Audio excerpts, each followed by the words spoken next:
Asked me for a job after making it clear we aren't friends. Now the story. Background: about 10 years ago, I went through a pretty lengthy divorce that is a story in itself. And unfortunately, with many breakups, our friends picked a side.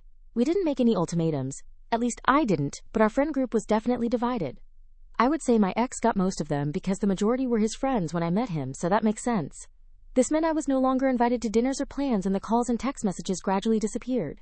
Some unfollowed me on socials, but again I get it and began to move on with my life and made new friends. There were a couple of exceptions, mainly the why. One day before finalizing the divorce, one of those one last chances, I am at an event that my now ex invited me to.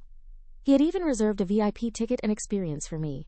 I am in the VIP room collecting my credentials, and I bump into one of his friends. I said hi, and he literally just stared at me and walked around me.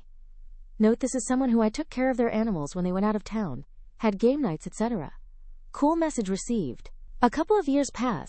I am remarried and doing pretty good professionally. Out of the blue, I get an email to my work email from that guy. It started with something like, "It has been a long time since we've connected. Hope all is well." Then it goes into, "By the way, I just applied for a job at your firm and I put you down as a referral. Hope you put in a good word for me."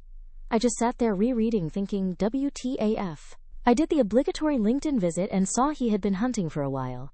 I sat on it for a while and initially decided not to reply or do anything.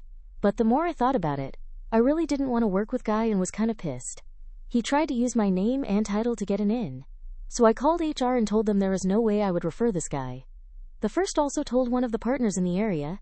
He was applying the story and we had a good chuckle about the actual nerve of this guy.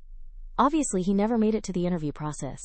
Remember, revenge doesn't have to be loud to be legendary.